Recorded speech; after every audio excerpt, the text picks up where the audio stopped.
Who is Mo Ager? Well, if you don't know, well, now you know. Well, that's if you stick around and watch this whole video. You may get a better idea of who I am and what I'm about. My name is Maurice Ager. I was born and raised in Detroit, Michigan. Graduated from Michigan State University. That's my beautiful mother right there. I was blessed enough to be drafted into the NBA, first round draft pick, 28th overall, to go play with the Dallas Mavericks and Mark Cuban. Over the past 4 or 5 years, I've really taken my name and branded myself as sports and music. I retired from the NBA in 2011. I was ready to take my musical journey to the next level, so I planned to move to LA, and that's what I did. Since then, I've produced records for many people of all ages, including myself. I had the great opportunity to play for Coach Izzo. Not only did he prepare me for the pros, but he prepared me for life. Hey, I worked really, really hard to establish myself as a musician, producer, and an artist. And as we all know, reinventing yourself can be extremely difficult.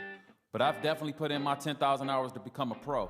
I've had the opportunity to rock out with Dr. Dre in the studio, make songs for Royce 5'9", E40, Bone Thugs and Harmony. Hey, the list goes on. I even came out with my first album, Motown. Hey, but I have fun at times too. But then it's back to work, y'all. After taking such a huge leap of faith, in 2013, me and my guys were nominated for a Grammy for my first solo album, Motown, Volume 1. Hey, it's called Far From Home. Go check that out whenever you get a chance. Plug. Hey, I even produced a few hits for my alumni school. We started the Fair of a Spartan series back in 2010. The original version was a smash. We came back in 2012 with the Rose Bowl edition for the football team. And yep, we won it all, baby. I would like to think my son has something to do with that. With that being said, I know what you're thinking. What's next for Mo Ager? Is he going to write a book? Yeah, possibly. I am working on a book. Of course, new music.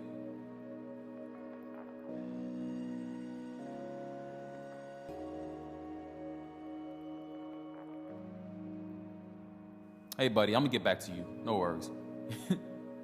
Hey, as we all know, it's a wonderful thing to find your sole purpose here on Earth.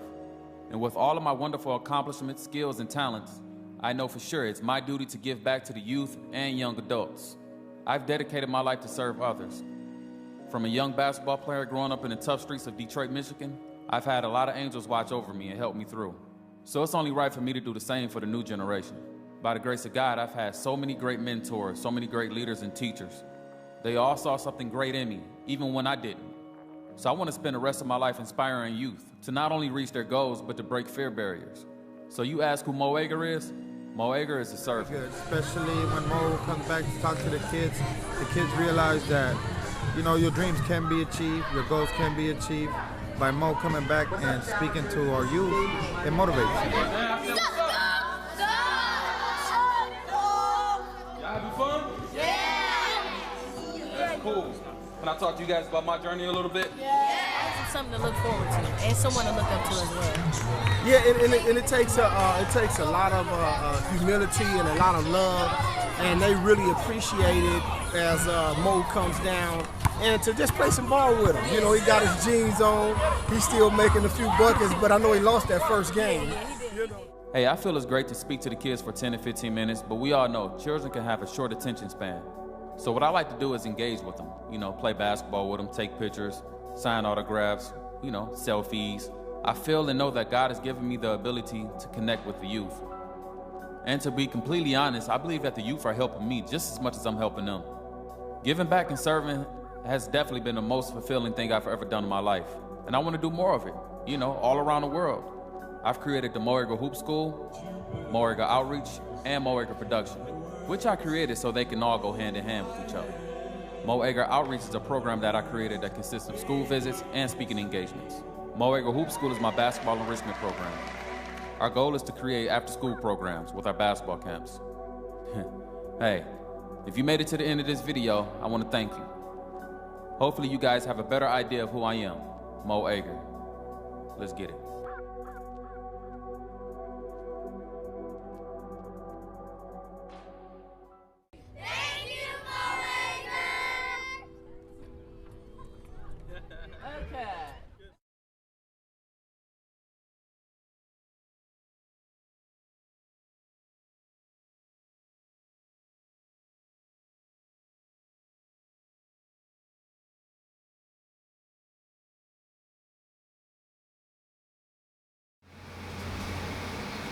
Like the brother said,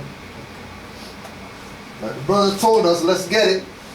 So let's give it up for our brother Morris B and his presentation / class / just do it with his family on unconscious Moors and the NBA. Islam.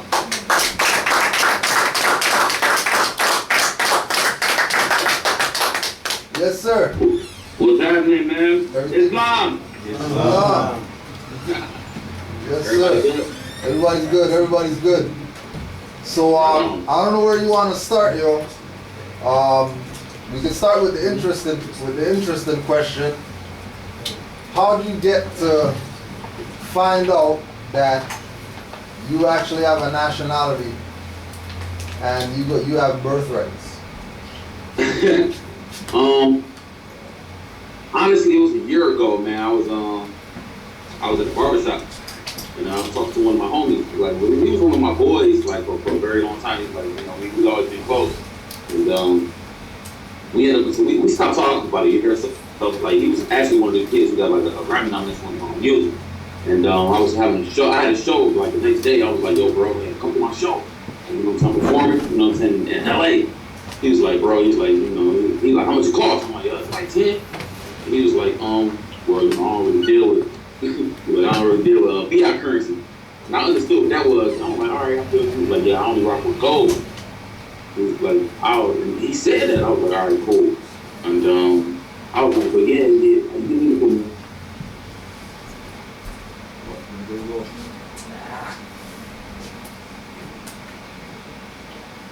There they go. What are you talking about? The next day he came to the crib, me dropping jewels on me. Like, 1 sec. Huh? Okay, so we just got some internet interruption or whatever. So Mercury. Mercury. So start up again from the part of the gold that he doesn't do gold or whatever. Yeah, because he was talking about like gold. He was like, man, I said that's gold. Whenever I get paid, so it's like he didn't have fiat currency to get into the party. He was like, I have my. He was like, I'll talk to my girl. She might be able to get me in, And I was just like, I honestly at that point I didn't care about him to show him. I'm like, what you talking about this gold? Then he with the nationalization. I was like, He came over to the crib and he really dropped the jewels on me. He started talking about the wars and everything, and I was like, oh shit! I remember when I was 26, somebody was giving me the science on the Moors, and I remember just listening. I was interested, but it wasn't enough to where I was like, all right, cool, let me move forward. At some point, I felt like the Moors was from somewhere else. I didn't recognize the Moors as me. Right. So he came to the crib. He started showing me videos, and he was busting down everything to me. And I swear, like the first 5 minutes, and I was like, I just knew it. Like, yeah, that's it. I knew it. I mean, it wouldn't need nothing to talk about as far as like everything. Just felt like it was a reminder. You did, and I started, and then I went over there. I got my proclamation papers and everything. I declared, and RB got me back my little cards back in like 2 weeks, and I was extra hyped. Feds on the joint, and at that point, man, that's when I just kind of just took off. I just started studying every single day, man. And I felt like I had to catch up on this knowledge, this information. I had to, remember all this stuff that was already in me, but it was there. It was like, and then I went back and started looking at my name, my basketball number.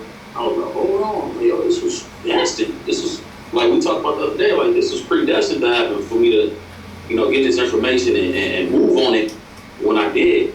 Because, obviously, like a lot of us grew up in Christianity. So like I was always, I was that type. I felt like I was trying to save souls. So I always had the spirit of trying to like save souls. That was the thing with Christianity. Once I got to science, man, I was a lot more at peace on, just my relationship with the Most High and everything. So, as far as nationalization, man, it changed my life though, man. I can't even begin to understand or even talk about how much it's really changed my life. And just on a divine level. We understand, like, as far as putting on status, just understand what I am as a Moor, and putting those pieces together, it's like, it's amazing, man. I can't even, it's crazy, man. Right. But that's just it in a nutshell, man. But shit, let's get it poppin'. Another thing is what type of influence does know thyself or having knowledge of self because obviously you still interact with people from that realm, like the NBA realm or whatever.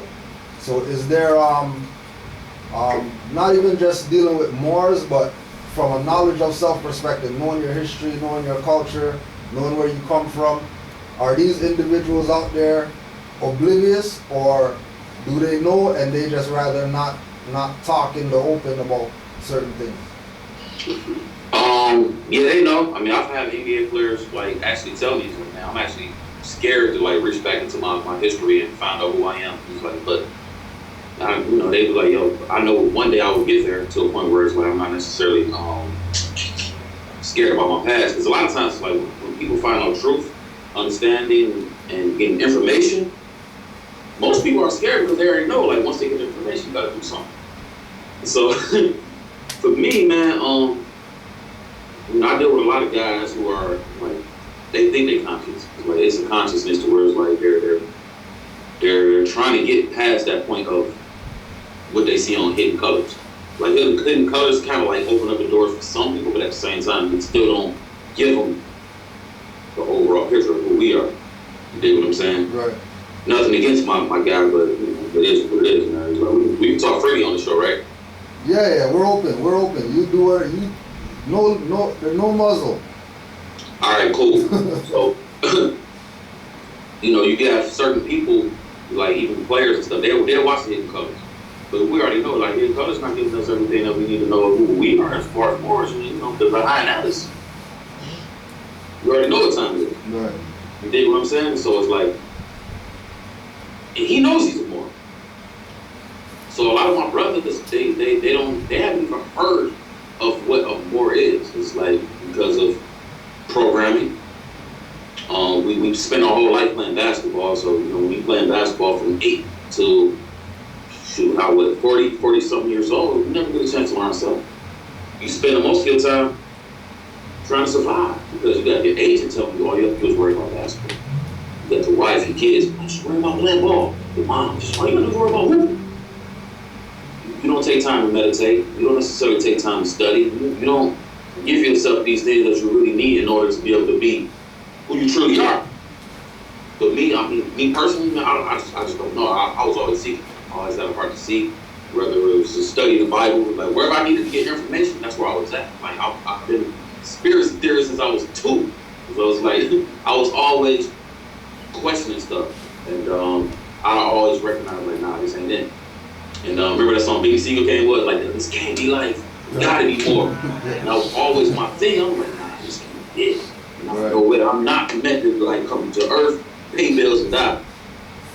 Now, quick question. Now, how do you like what made you come to that realization, being that you were in this position that you were, where you know bank accounts are right, and you know what I mean, you don't really have to worry like that, but you still found a way to keep your sincerity and keep your ego now, because you know we can talk BS now, you know what I mean, that you were one of the top college players coming out and all that, you know what I mean.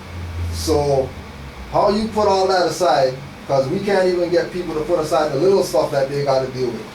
You know what I mean? How you put all that aside to come to this realization that, you know, things aren't right and you got to change and you got to seek information and whatever? I don't know. I feel like that was just something that was in me, bro. I feel like, you know, just from birth, like my birthmark was meant to do what I did, you know, and be who I am now. It's like I told you earlier, like my name is Maurice. And like it was always divine. And I always felt like, man, I always felt like that shit became New Age slavery. I was like, you look at it, you were like, all right, cool. You got all these coaches, even in high school, you got these coaches from all across the world who want us to play, but at the same time, if I didn't play ball, if I wasn't nice at basketball, would you care?